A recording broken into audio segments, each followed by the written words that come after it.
Welcome to Rainier Avenue Radio's presentation of A Call to Conscience, a celebration of Black history. Actually, it's a celebration and education of Black history. We're going to have a special show for you.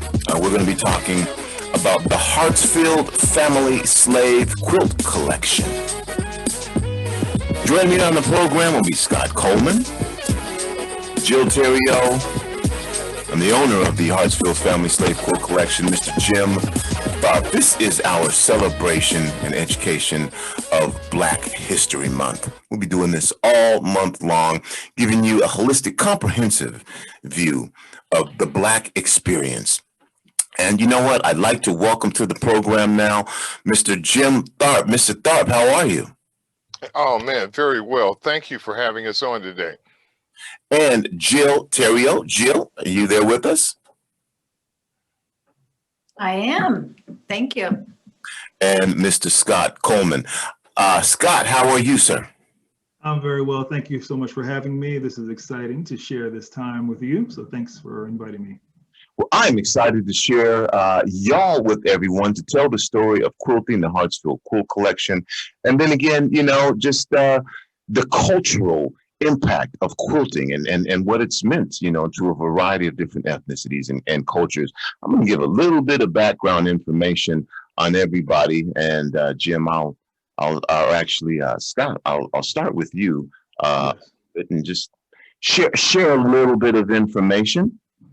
Well, just my background is that, you know, I was born and raised in New Jersey, and I'm descendant of people that were in Georgia. My grandfather, as a little boy, migrated to the north, and long story short, you know, I grew up in the Northeast, but my education took me back down south. I went to Morehouse College in 1980, and there I was, of course, connected to all of the captains and champions of civil rights and everyone who wrote the book on what happened during the years of civil rights. They were my teachers, they were my professors.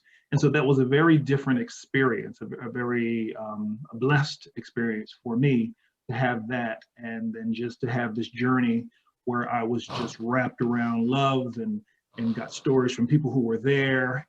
And additionally, coming from a family of educators, you know, my grandmother, people are teachers, superintendents, they're married to guidance counselors. And so education is the family business.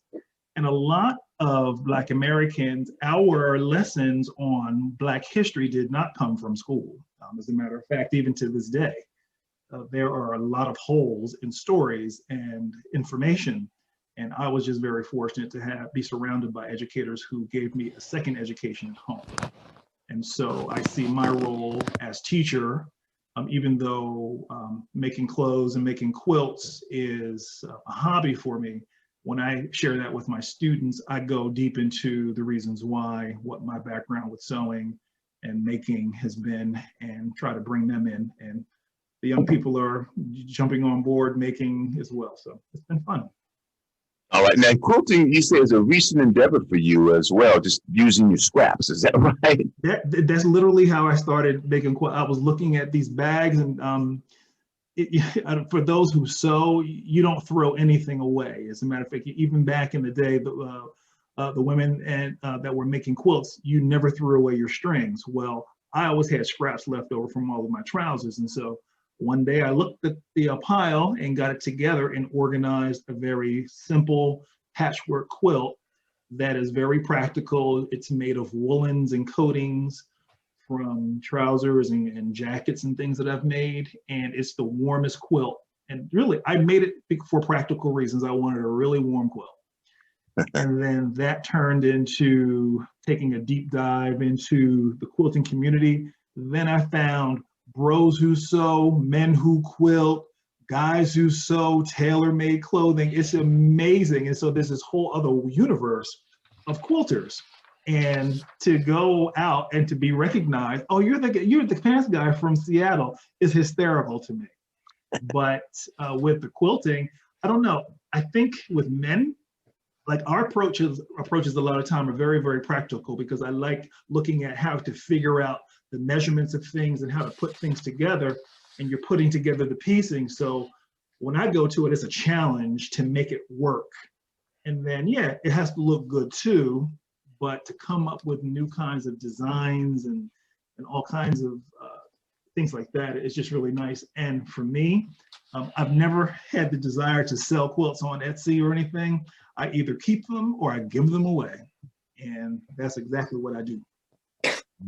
And Jill developed her love of sewing in the 8th grade with garments and household items, and loved the perfectionism required to make a store-bought looking garment. Jill, why don't you share some background information on yourself? Yeah, I started sewing as a young girl, and I just really enjoyed fabric, all the possibilities that it offers with colors. You don't have to have a paint palette. It's just there for you, and it's only gotten better. I started quilting in the bicentennial because there was a big revival, and I just loved the process. I rarely buy patterns. I almost always draft my own patterns just because I enjoy that pencil and paper process. And I could do it on the computer, but I still enjoy a good piece of graph paper and a calculator. And it just grew from there. I started sharing with other people and teaching others how to quilt. And since I was a stay-at-home mom, it offered a great way to get together with the gals in my community. And I've just been doing it ever since. I've taught all over the state and in other states. I also teach my long arm quilting to people to get them up and running on their machine. And I just love sharing the craft with people. And that's kind of what brought me together with Jim, because he asked me what I thought he should do with his quilts. So I instantly went to, you should make patterns out of them so that other people can make their own reproduction and share in that. And it can, you know, be an extension of history through that. And I've never seen anybody come by Jim's collection that didn't thoroughly enjoy seeing the quilts, the fabric in the quilts, and the patterns that they're made up of, and then going on to learn the history of the quilts with Jim's stories. And also Mr. Jim Tharpe, the owner of the Hartsfield Family Slave Quilt collection. I must admit that I'm totally embarrassed at this point by listening to two people who have enjoyed the art of quilting at this age. I've been involved with all sorts of businesses throughout my life and been fairly successful in most.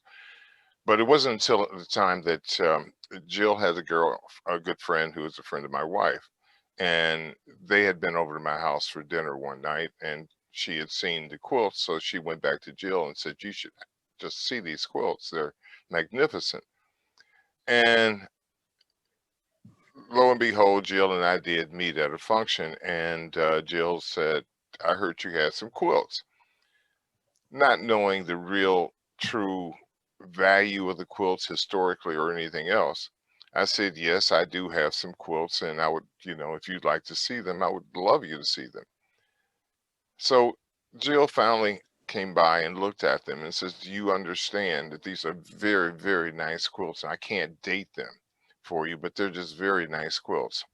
And I thought that was very nice, as anyone might think about their quilts that their parents had given them. So eventually some time went on, and there was a lady named Dr. Lori. Dr. Lori is world renowned for being an appraiser of all types. And Dr. Lori was appearing at one of the shows downtown, and my wife had said, "You know, you should take a quilt down and just let her look at it and see just how old it might be." I then turned around and, you know, we made an appointment and we rushed down there, and Dr. Lori had said she was only going to speak to 20 people. And, you know, we were fortunate. We were number 19 out of 20. And all these people, as you could recognize in your head, had different kinds of items. Some of those items were worth less than 5 cents, and a few of them were worth, you know, quite a bit of money. But the majority of people who there, you know, were just looking at the quilts, and I mean, not the quilts, but their items. And Dr. Lori would go by and say, "Oh, that's really nice.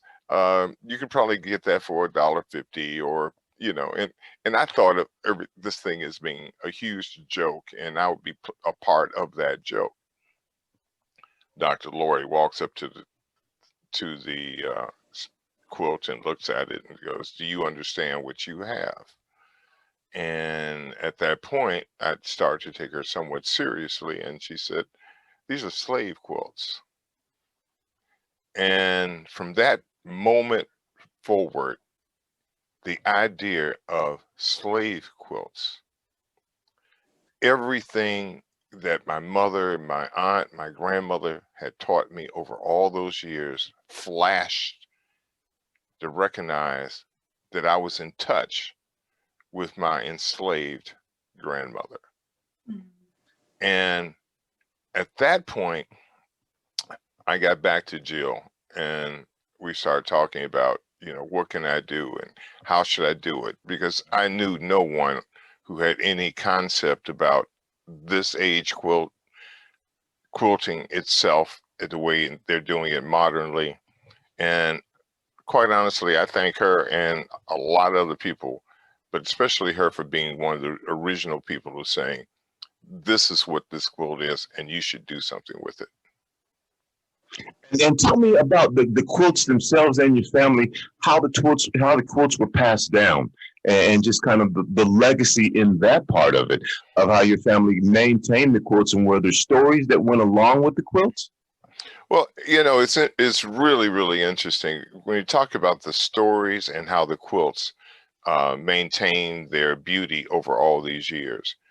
The first thing, and which is extraordinary to me, my great grandmother, I call her Miss Molly before the word Miss is in, and I call her Miss Molly. She was born somewhere in 1847 in that area.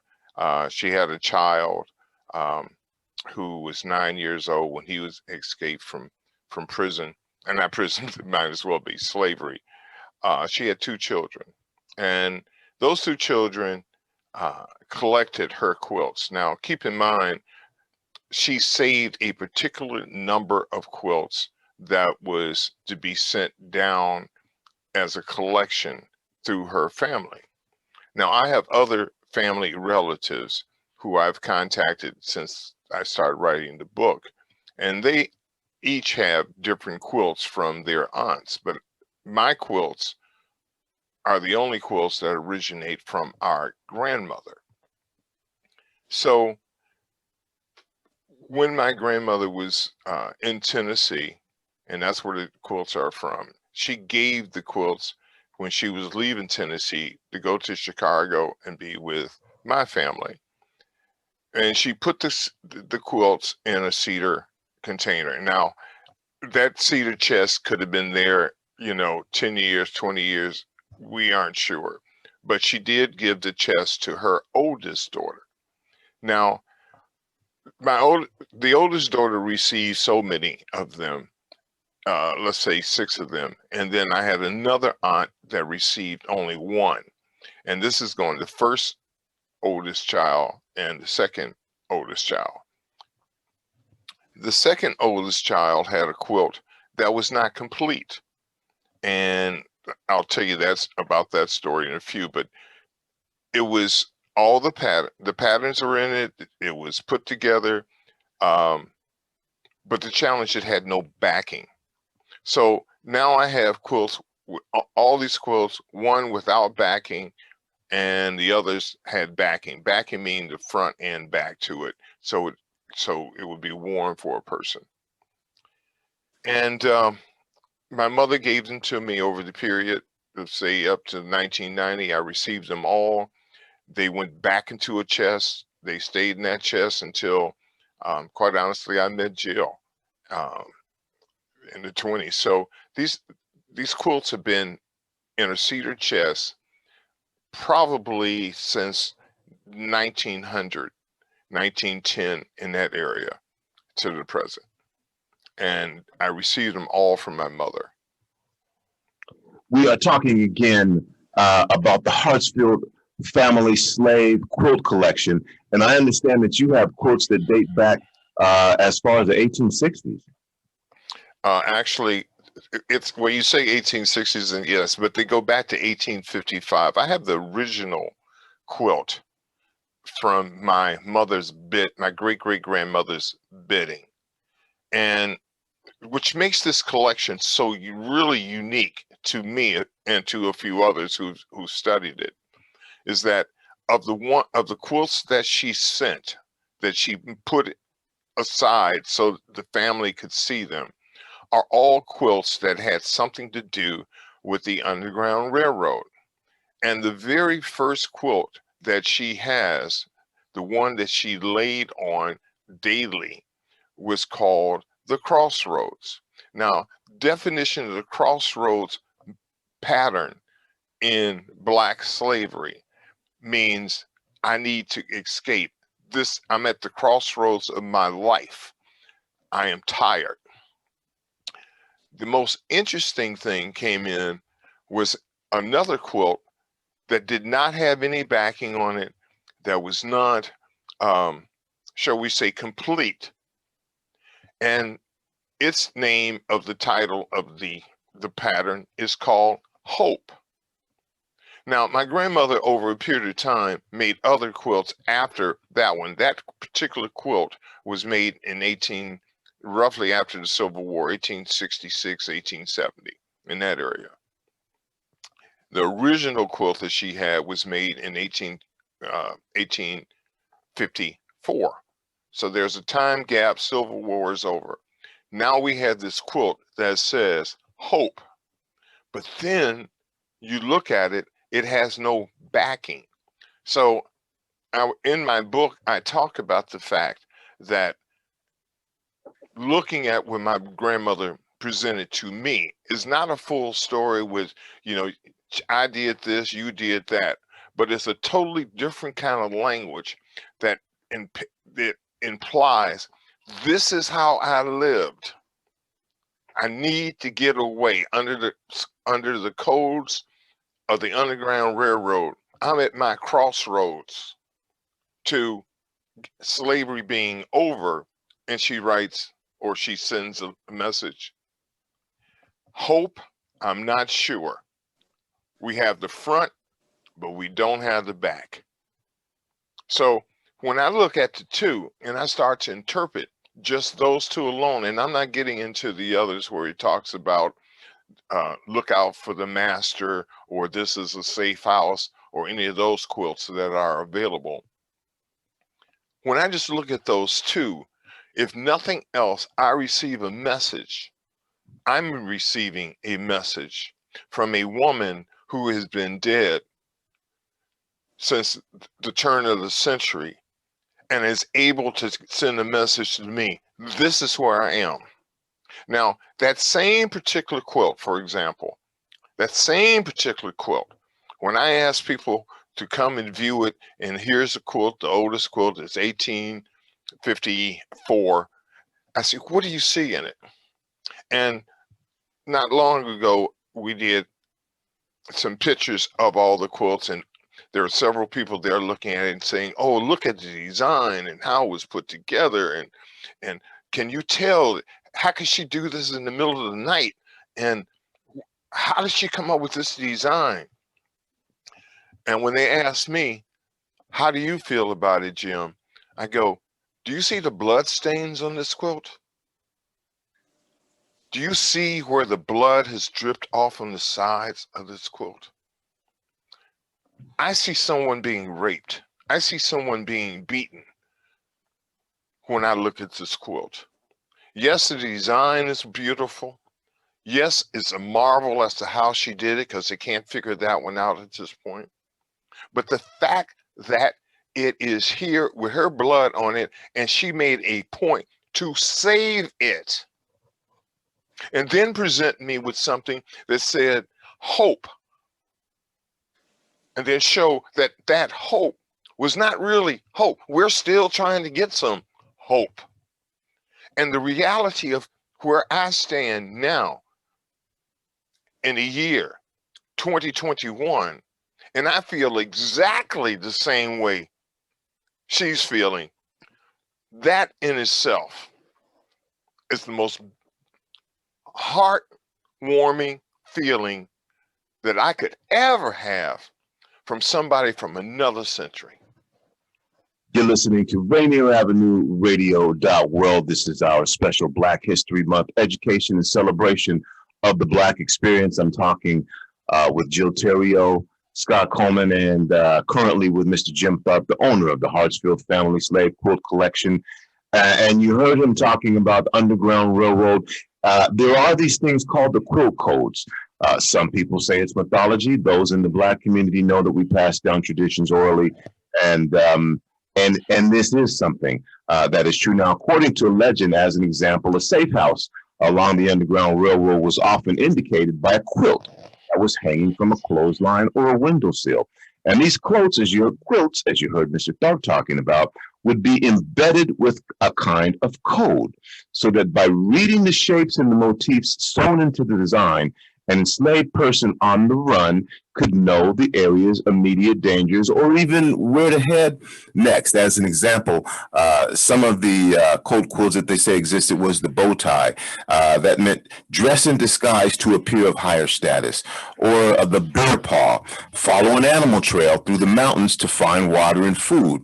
Or as an example, the log cabin, seek shelter now. The people here are safe to speak with. This was an example of the quilt codes. And again, this effort so that those who may be running away from slavery to freedom would understand that by observing the quilts that were hanging on the clothesline, they would get messages that could assist them in being more successful in their effort. My guest again, Jim Tharpe, is the owner of the largest collection of family slave quilts, I think, in the world that exists right now.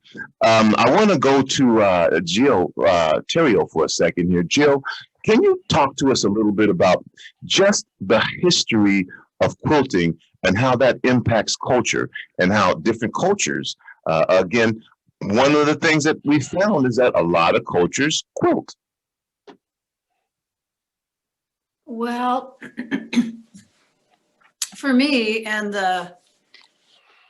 what I have known in quilting and what I've learned from the past history, I feel like quilting affords women a sense of community, because it's always been something that they got together, women and men, but in the past it's been a lot of women. And they usually got together and did it in a group, and where they may have been miles apart from each other, this offered them the friendship and the camaraderie that they needed in their lives, offered them the ability to pass on the news from one family to another, and also their skills. There was no stores to pass on patterns, so they would get together and share their patterns. They were often made out of newspaper and any kind of old paper. So I'd say it was things like that. And if you've ever made a quilt, you do know that every quilt holds your story, what you're going through at that time in your life, your emotions, your tears. Like Jim said with his family's quilts, that still happens to this day. We make them for utility and for beauty, but you can't help but have the memories and the emotions of what you're going through at the time stitched into those. Just, it's like how people talk about the soundtrack of their life with certain songs. Well, as a quilter, that same kind of thing happens. I have the quilt tracks of my life. I know exactly where I was, what I was doing, what was happening in my life, where I bought the fabric, who I was with, all of those kinds of memories. And that's kind of precious. Again, you're listening to Rainier Avenue Radio. We are talking about quilt codes and, of course, the quilt collection, the Hartsfield Family Slave Quilt Collection. Mr. Tharpe, we're going to go to break here in a second, so I don't want to get too far into this, and we'll come back and we'll pick this up when we get back here from break. But as you were growing up, what were the quilts in regards to your family history? You mentioned that they were stored away, essentially. But was there conversation about the quilts? Was there conversation about the quilt codes? Were you able to get a connection between your relatives of the past who were slaves and how the quilts were intrinsically intermingled into their existence? Yeah, I'll try to make this as fast as possible. I wrote a book basically on the same subject of how I was involved with quilting at a very, very young age. And I was fortunate enough at being at my age of 73 years old presently, I was old enough or young enough to see relatives or be in the backwoods of Tennessee with relatives who lived on the same land that their enslaved parents lived on. And consequently, those same people had lived basically in the same type of structures that their ancestors lived as slaves. So as a child, I had the opportunity to go into the backwoods for a funeral. And in the old days, with Black people living in the backwoods, they did not have electricity, and they didn't have telephones, and they basically had outhouses, and they lived under the same conditions, and how they dressed and everything else was basically the same way that their parents had lived. Slavery for them had not quite ended. They still lived in bondage under the Jim Crow and all the other things. So going into that house as a visitor or as a family member to a house that had a body in it, and back then they used, when someone died, they used their personal home to put the body in. And I went into this house, and I could hardly see the casket. I must have been 6, 7 years old. My father picks me up, and this house to me was, it was falling apart. It had, chairs and couches, but each and every one of those couches had a quilt on it. It was old. There was nothing beautiful about it, but was the second step of the quilt's life. The second step. So while I was watching this, my cousin who was in this casket, my father picked me up to look at it. He puts me down. I turn around. There's a door immediately to my right, and it's to the woman's bedroom, and it had candle lights around it, or candle lights, kerosene lamps around it. I go into the room, and it's this magnificent quilt. You know what? We're gonna pick it up from there after we get back from break. You're listening to Rainier Avenue Radio.world. This is our special broadcast in celebration and education of Black History Month. It's a call to conscience. We'll be back to hear more from Jim Tharpe and our guest Jill Therriault, and then also Scott Coleman about quilting, about quilts, about the quilt codes, and we'll find out more about the Hartsfield Family Slave Quilt collection right after this.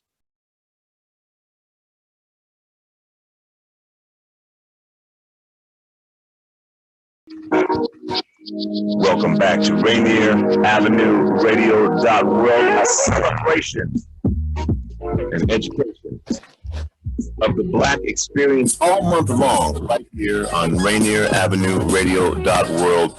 Again, my guests are Scott Coleman and Jim Tharpe, the owner of the Hartsfield Family Slave Quilt Collection. We're talking quilts and having a wonderful conversation here. Prior to the break, Mr. Tharpe had discussed what was going on, and you were just, as you left off, you were talking about going into, there were these quilts. Yeah, I was, thank you for getting back to me on that one. It always brings an emotional sense to me, because as a child coming from Chicago, and I was Chicagoized, cityized, if you could understand, going back to the South, and I was roughly 6, 7 years old in that area. So I'm going into the backwoods with my father, and he had taken me on a wagon along with my other cousins to this place, and he wanted us to have the full impact of living in the South with people who did not have as much as we had.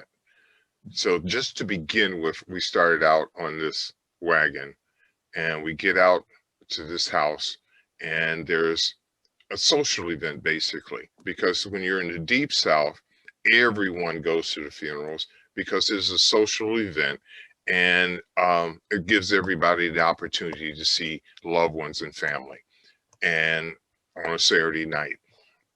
So again, I see the body in the house. My father puts me down.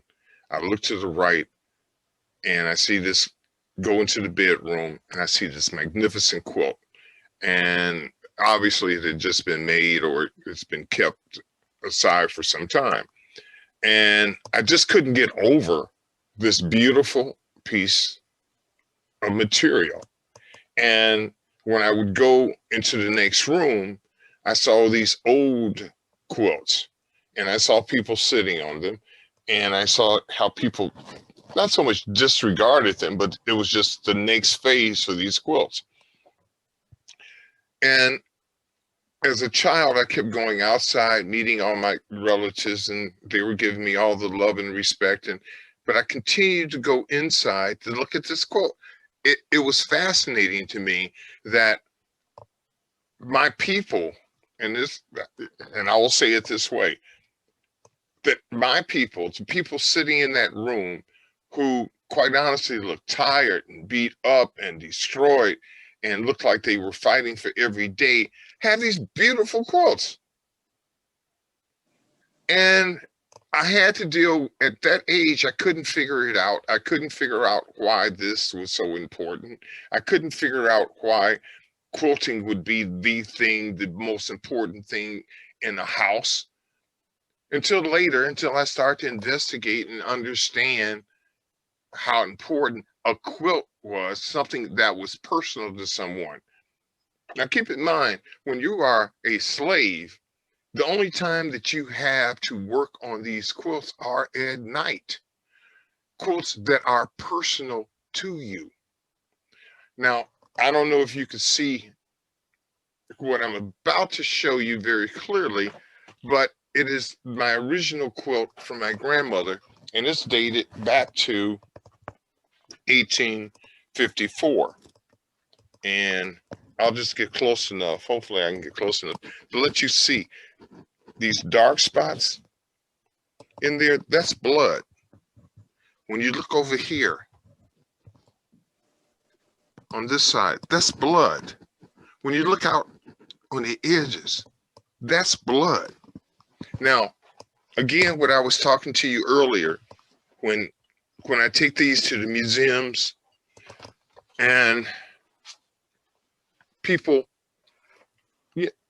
are telling me how beautiful the quilt looks. You know, how did they keep it that many years without doing anything?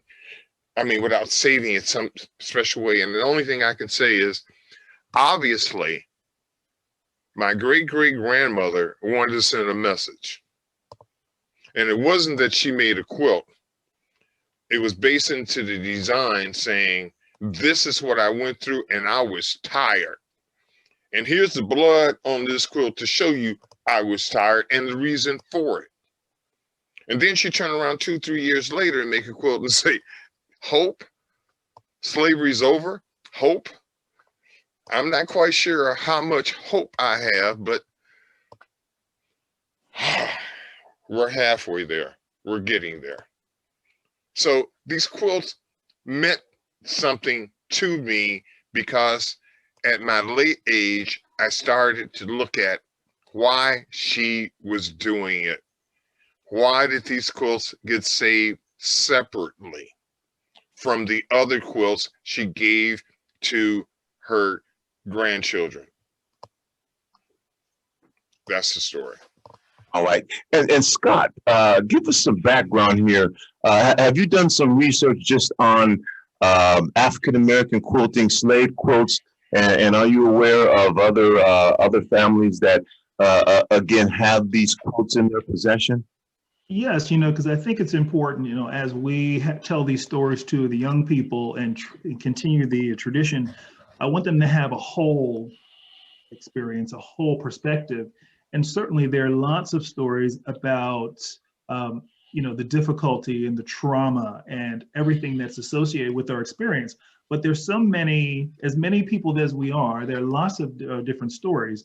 And I know in my own personal family, all of my connection to the United States in terms of the ancestors is not through slavery. We actually have immigrants that came from the Caribbean. Well, certainly African descendants were in the Caribbean through the Middle Passage, but the introduction of Africans into the United States is not the same.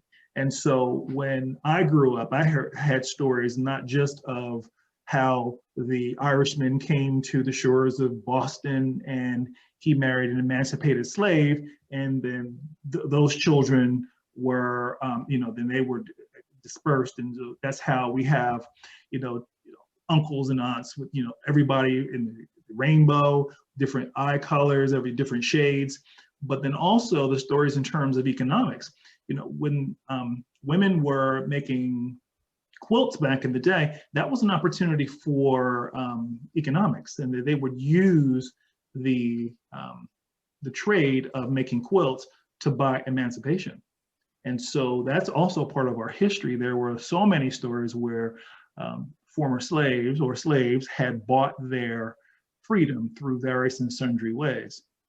And that my great-grandmother and her sister were business owners at the turn of the 19th century and the beginning of the 20th century. And so as many stories as we hear, I think it's important for us to share that also we have so many stories of economics, and that we own businesses, and that we built communities, and within the context of what the country was, there was a lot of success, and that was also tied to the quilt making. And again, we're talking about the quilts, the quilt codes.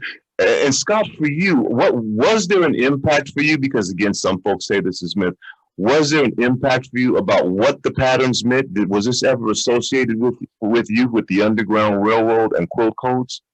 Yeah, well, when it was explained to me about the Underground Railroad, of something as simple as making sure that there was Black in the pattern was a code for that this is a place where you could stop and rest your head. So, and then of course, all the other messages in terms of the crossroads and where you might want to go north or south or follow the stars.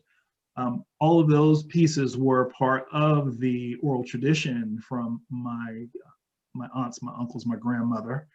And certainly that connection was always there. And then there's also the practical piece too, as a way to honor those who had just passed, where you would now, people understand taking clothes to Goodwill. Back in the day, to honor someone's relative that has passed on, I want to have my grandfather's silk ties, or give me all of his shirts because he was a businessman and he had those shirts pressed to the nines, and I'm going to take those shirts and I'm going to incorporate it into a quilt. So it was also a way of honoring the ancestors.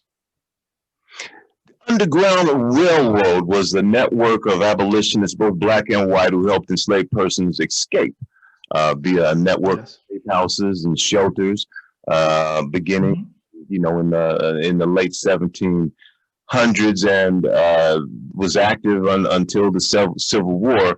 Now, the folklore of certain quilts being used as symbols is presumed to be true by many. Some academicians say it wasn't true.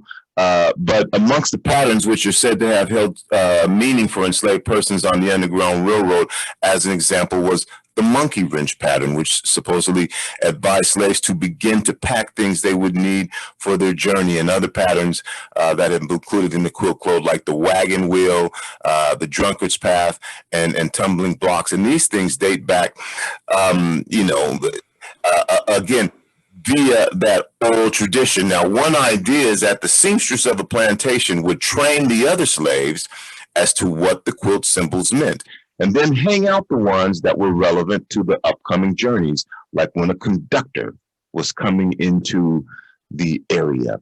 I want to open this conversation up now to all three of you about what I just said. And Jill, I want to bring you back into this conversation. When you hear that, for you, what comes to mind when you think about the importance of quilts to a culture? Well, in spite of the meaning and the use in the Underground Railroad, one of the things that I like to think about is the fact that women throughout time, and men, have had a God-given talent and need to make something and create something and be artistic. And no matter what their station and situation in life, that seems to rise to the top.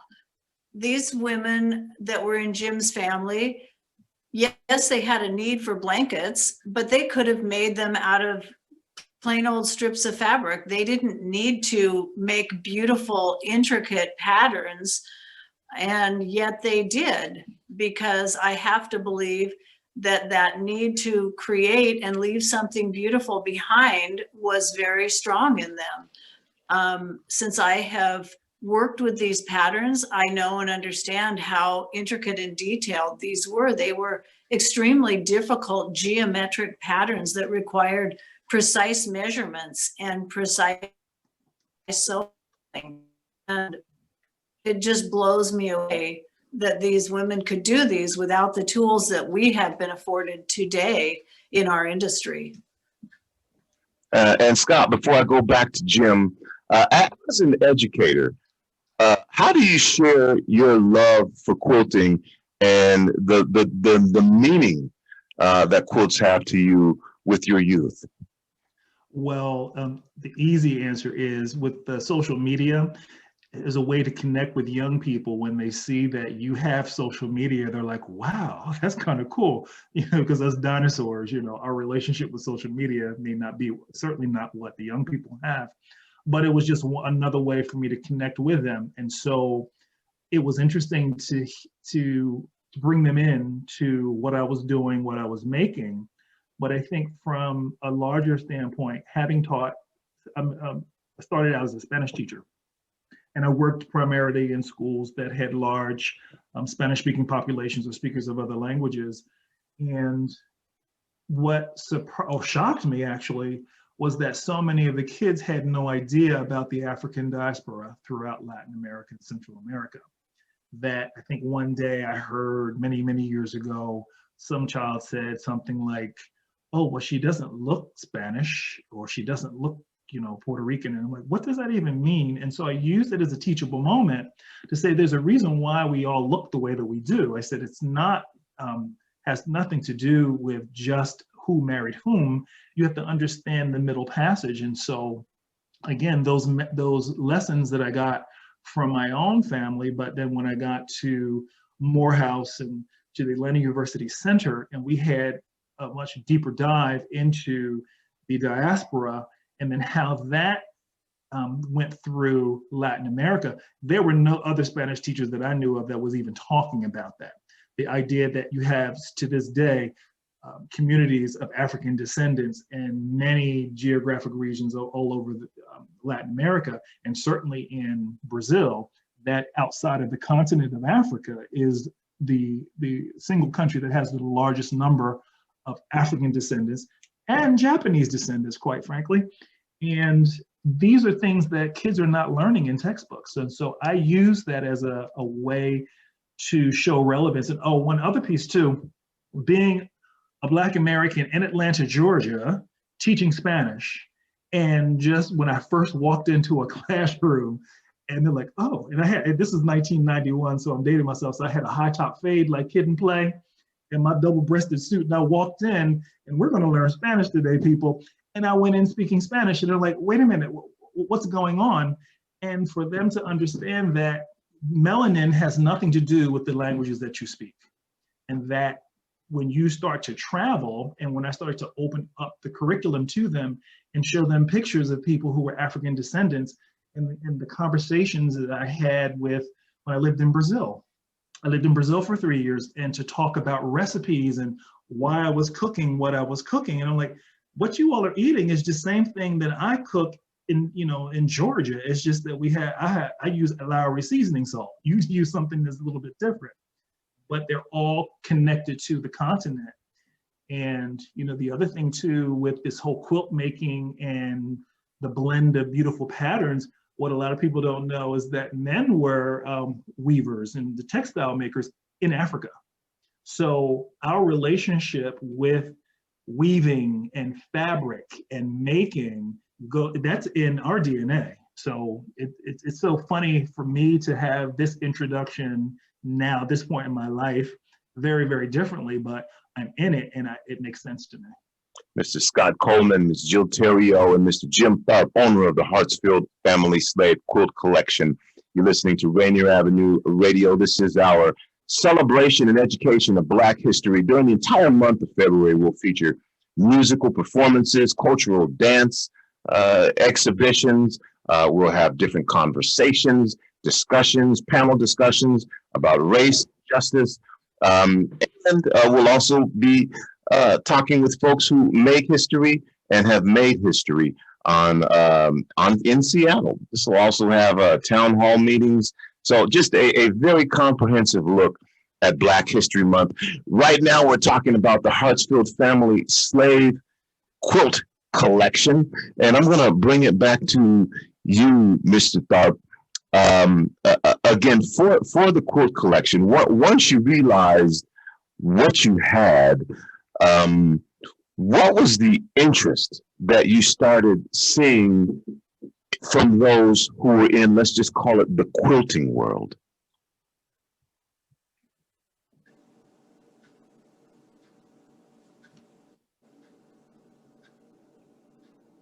Mr. Tharpe?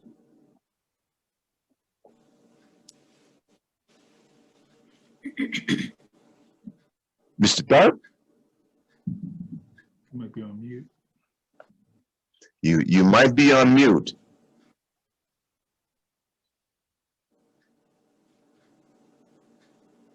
Okay, well we'll see if we can't get Mr. Tharpe back. Again, I'll talk with Hello? Okay. Hello? Yeah, did you hear the question? Yes, I did. Can you hear me now? Yeah. Great. Yeah, I did hear it. And the white world quilters have been far more, shall we say, influential and interested, unfortunately, about quilting and our heritage, the Black heritage. When I think of the things that are happening with quilting, I first say Blacks, Black families, then history. It is apparent that our country at times have wanted to negate the fact of our intelligence and what we went through. Just like very few people understand that Black slaves made the White House. That doesn't appear to be or seem like that should be a normal event, but it happened. In this situation, I am very, shall we say, not upset, but I was lost after speaking to so many Black children who had no clue about their enslaved grandparents.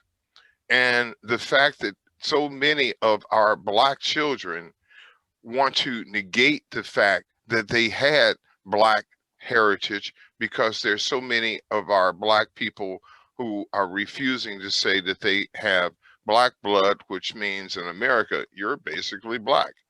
So when I look at these quilts, and I'm speaking to many people of white descent and African descent, and I describe these quilts as to what they had to do and the intelligence that they had to have to put something like this together, a communication skill. When I discuss the fact that you had large farms living together close to each other with plantations, and they didn't have the same number of Blacks speaking the same language because they want to ensure their safety on their plantation, and Blacks had to travel from one part of the city to the other part of the city, and making sure that they were not seen, not heard, and to get from one location to another. Then I had to deal with the fact that they dealt with this by using quilts codes that they could use to determine where to go, when somebody was getting married, because on Sundays was their day off. On their day off, they had the opportunity to go and meet other people. On Sundays, they had their church, even though that there was a white male in the church, making sure that they didn't say anything that would discuss leaving the plantation as a runaway slave. But we created songs during that period of time. that would indicate going to the water. The man is, we're getting ready to leave. The train is getting ready to go. And the white male who was there to represent white people in the community never had a clue. Now, by the same token, I look at American history presently, and I see how we are not taught to deal with who we are, even though every day our Black brothers and sisters walk past each other and give a nod on the street, not because we're trying to hide out. It's because we understand as Black men, we are invisible. And when we shake our head at another Black man passing us in the midst of a white community, that's saying, I respect you.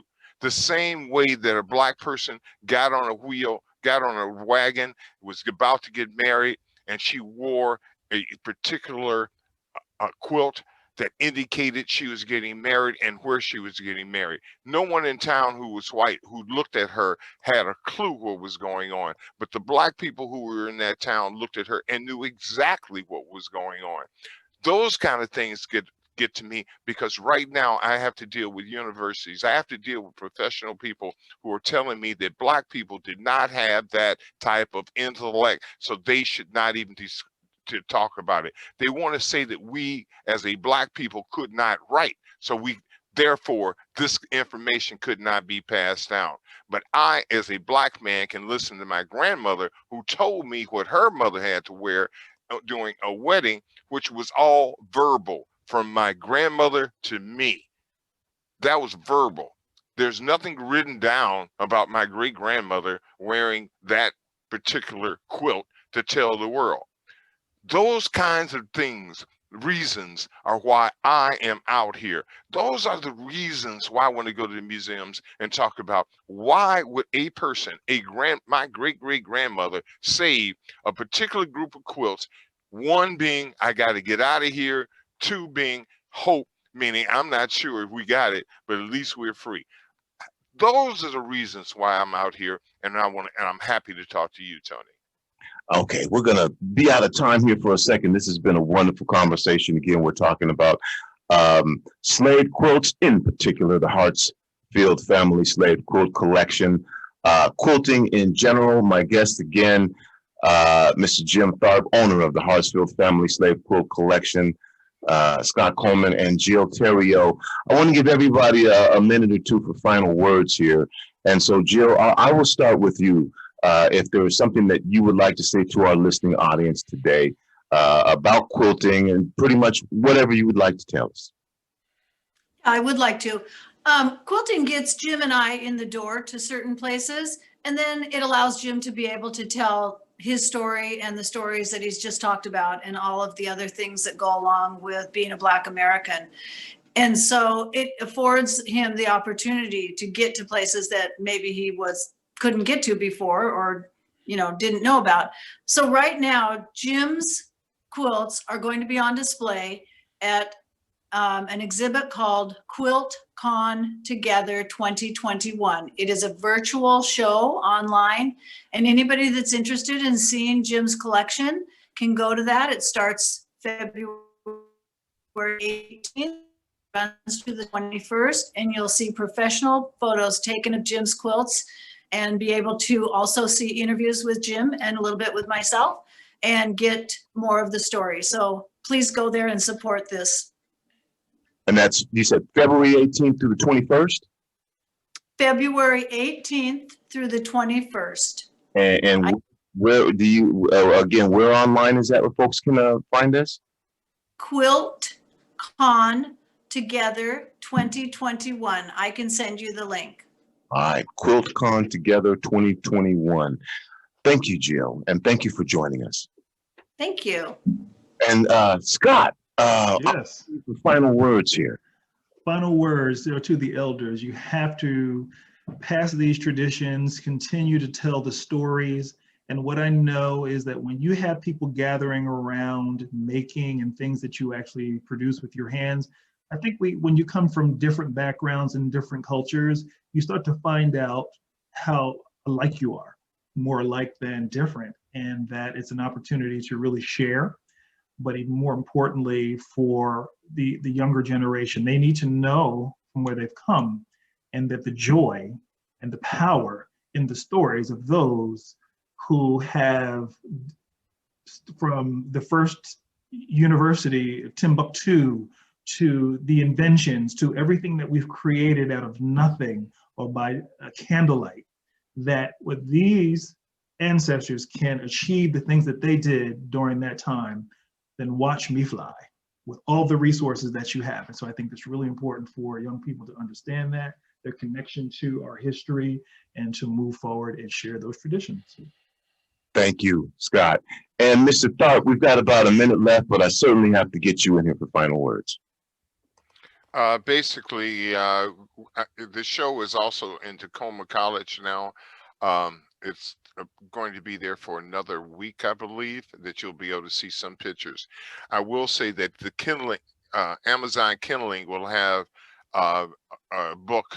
I will have a book with them next week, and within a month from there, I will have a tabletop book with all the pictures and designs within the pictures and showing where the underground the types of underground railroad patterns are located.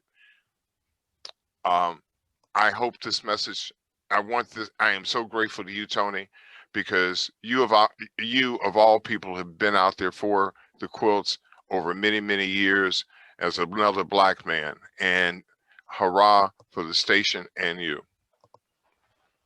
Thank you, Mr. Tharpe. Thank you, Scott. Thank you, Jill. You've been listening once again to Black History Month Education Celebration of Black History right here on Rainier Avenue Radio. Again, musical performances, cultural dance exhibitions, race and justice workshops, discussions, educational programming like this one, and interviews with local and national change makers like Mr. Tharpe.